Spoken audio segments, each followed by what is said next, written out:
CM voice మీ నందం ఈరోజు మనం తిరుపతి జిల్లా కలెక్టర్ కార్యాలయం దగ్గర ఉన్నాము.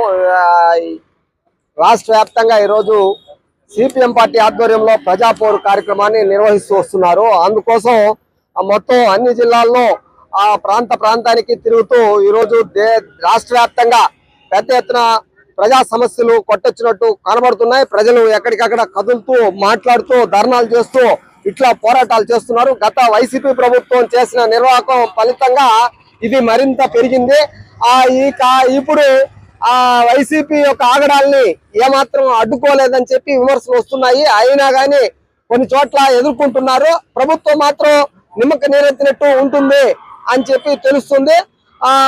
గత సమస్యలంతా కూడా అట్లే ఉంటూ వస్తుంది. అది పరిష్కారం కావడం లేదని చెప్పి విమర్శలు ఇప్పటికి 4-5 నెలలుగా సమస్య మీద కలెక్టర్ గారికి అర్జీలు ఇస్తూ వస్తున్నారు.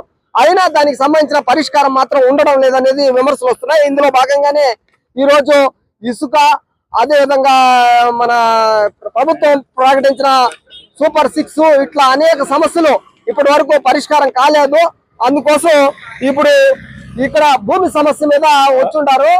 పుత్తూరు నియోజకవర్గం పుత్తూరు వర్గం నియోజకవర్గం కాదు, అదే సత్యవాడ నియోజకవర్గం అంటే అది పుత్తూరు పక్కనే ఉంటుంది కాబట్టి నేను పుత్తూరు అనే ఉన్నాను. కాబట్టి నారాయణవనం సంబంధించిన పెద్ద ఇప్పుడు మనతో మాట్లాడడానికి వచ్చారు. ఇక్కడ సమస్యలంతా కూడా ఇవ్వడానికి వచ్చారు. మాట్లాడదాం, చెప్పండి.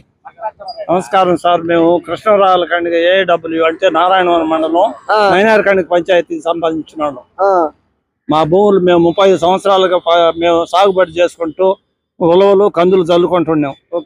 ఆ భూమిని వైసీపీ ప్రభుత్వంలో మాజీ సర్పంచ్ సురేష్ రెడ్డి అన్న వ్యక్తి వాళ్ళ అక్క పైన 4 ఎకరాల 90 సెంట్లు రాసుకునేసినాడా. ఒకే లెక్కలో 4 ఎకరాల 90 సెంట్లు ఇచ్చినాడు.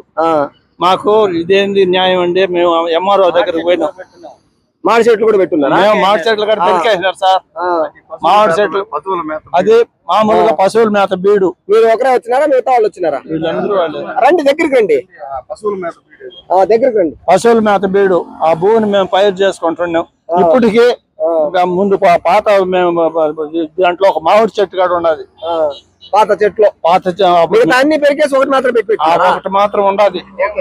ఇతను మొత్తం ఇది చేసుకుని మమ్మల్ని ఎవరిని రానికుండా దళిత వాడు అర్జున్ వాళ్ళు మాలో వాళ్ళు పిలుచుకొని వచ్చి మమ్మల్ని కొట్టి బయటికి నెట్టేసి అతను స్వాధీనం మీరు ఎస్సీలేనా? మేము ఎస్సీలే. రెడ్లు నేను స్వాధీనం చేసుకునేది రెడ్లు. ఇప్పుడు అతను స్వాధీనంలోనే ఉండదు. అది ఈ విషయం మేము మొన్న ఇక్కడ మన ఇచ్చినాం. వాళ్ళు చూడమన్నారు కానీ అక్కడ మమ్మల్ని స్పందించడం మాకు సరైన కలెక్టర్ ఇచ్చున్నాం. ఏమంటున్నారు కలెక్టర్ గారు? కలెక్టర్ గారు మా నారాయణవనం పోయి చూపించండి ఎంఆర్ఓ ఆఫీస్ కాడికి బండి. ఎంఆర్ఓ గారు ఏమన్నారు? ఎంఆర్ఓ మాకు దాని గురించి స్పందించటం లే. నేను ఆ విషయం అంటే కలెక్టర్ అర్జీ పెట్టినా స్పందించలేదు. ఆయన స్పందించలేదు. ఇలాంటి విషయము కలెక్టర్ గారు అర్జీ పెట్టినా వాళ్ళ దగ్గరికి అర్జీ పోయినా రెవెన్యూ యంత్రాంగం స్థానికంగా స్పందించడం లేదని చెప్పి ఆవేదన వ్యక్తం చేయడం కనబడుతుంది. మళ్ళీ ఇంకేం విఆర్ఓ ఏం చెప్తున్నారు? వాళ్ళు ఎప్పుడో ఇంకా జరగబోయే దాంట్లో భూ పంపిణీలో ఇస్తాము, ఇప్పుడంతా మీరు మాట్లాడేదానికి లేదు, అది ఆడన చేపెట్టినారంటే లోపల దోషిస్తాము, క్రిమినల్ కేసులు పెడతాం. మీ వాళ్ళ మీద కేసు పెట్టలేదు సార్. వాళ్ళ పైన ఏ కేసు ఎన్నిసార్లు చేసినా కదా వాళ్ళు దుర్మార్గులు ఊర్లో పెద్దవాళ్ళుగా ఉండే వాళ్ళు పెత్తందారులు ఆక్రమించుకుంటే వాళ్ళ మీద కేసు లేదంట. పాపం దళితులు ఇంతకాలంగా అనుభవిస్తూ ఎంతకాలంగా అనుభవిస్తున్నారు? మీరు 30 సంవత్సరాలుగా అనుభవం ఉన్న భూమిని పెరుక్కుంటే వాళ్ళ మీద కేసు పెట్టారంటే వీళ్ళ మీద కేసు పెడతారంట. ఇదేం అన్యాయమో చూడండి. కూటమి ప్రభుత్వం ఏదో వీళ్ళకి సాయం చేస్తుంది అనుకుంటే వీళ్ళు కూడా దుర్మార్గంగా వైసీపీ వాళ్ళకే కట్టబెట్టడానికి ప్రయత్నం చేస్తే ఎట్లా? మళ్ళీ ఇంకేమైనా సమస్య ఉంది అక్కడ? ఇప్పుడు భూమి ఆక్రమించుకున్నారు 4.5 ఎకరా అని చెప్పుకొచ్చినారు. అయితే శ్మశానం కూడా ఆక్రమించేసినారని చెప్పి చెప్పుకొస్తున్నారు. అదే నాయనారి వారి కండ్రిగా కృష్ణరాజు కండ్రిగా పంచాయతీ నారాయణవనంలో ఇది ఒక చిన్న గ్రామం. ఆ గ్రామంలో అన్ని సమస్యలే అంట. పెద్ద ఆయన చెప్పలేక చెప్తానే ఉన్నాడు. చెప్పండి.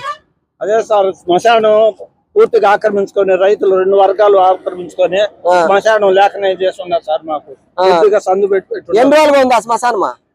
శ్మశానం పూర్వీకుల నుంచి అది ఉన్నా సార్. పూర్వీకుల శ్మశానాన్ని ఆక్రమించుకున్నారా? మీరేం చేస్తుంటారా? మేము కొడతారు సార్ వాళ్ళు. కొడతారా? దానికి దెబ్బలు తిన్నారా మీరా? డబ్బులు కూడా తినున్నాం. కంప్లైంట్ ఇచ్చినారా? కంప్లీట్ గా ఇచ్చినాం సార్. తీసుకున్నారా కంప్లైంట్? కంప్లీట్ తీసుకోవాలా? కంప్లైంట్ కూడా తీసుకోలేదంటే ఇదేం అన్యాయం? ఇదే ఇది దుర్మార్గంగా ఉందా? 2 పక్కల ఆక్రమించేస్తున్నారు. 2 పక్కల ఆక్రమించేసినారా? సైడ్ నుంచి ఇటు సైడ్ నుంచి అదుకుంటా వచ్చేస్తున్నారు సార్. మధ్యలో ఆ పక్క నుండి ఈ పక్క నుండి ఆక్రమించుకుంటా వస్తున్నారు. వచ్చేస్తున్నారు. సంద అయిపోతున్నారు. మీరు ఇంతకు ముందు కలెక్టర్ కంప్లైంట్ చేశారా? చేసినారు సార్. అయినా ఏం పట్టించుకోలేదు సార్. అదండి విషయము. కలెక్టర్ గారు, మీరు ఇప్పుడు కొత్తగా వచ్చిన కలెక్టర్, అదేవిధంగా కూటమి ప్రభుత్వం, కొత్త ప్రభుత్వం ఇప్పుడన్నా పట్టించుకొని వీళ్ళ భూమిని కాపాడాలా, శ్మశానాన్ని కాపాడాలా, ఇది ఈ రోజు డిమాండ్ చేస్తూ కలెక్టర్ ఆఫీస్ కి వచ్చినారు. ఆ ప్రజాపోరులో భాగంగా ఈ కార్యక్రమం కొంచెం తీసుకుంటారు. వాళ్ళు ఒకరే కొట్టేస్తున్నారు. కాబట్టి ఇది 10 మందికి ఉపయోగపడే భూమి, 10 మంది కుటుంబాలు బతుకుతాయి. అయితే ఒక కుటుంబమే మెత్తందారుల కుటుంబం దొబ్బేసింది. కాబట్టి అది వెంటనే తీసి కలెక్టర్ గారు, అదేవిధంగా స్థానిక ఎంఆర్ఓ వీళ్ళందరూ కలిసి వీళ్ళకి న్యాయం చేయాలని చెప్పి మన కామన్ మ్యాన్ వాయిస్ డిమాండ్ చేస్తా ఉంది.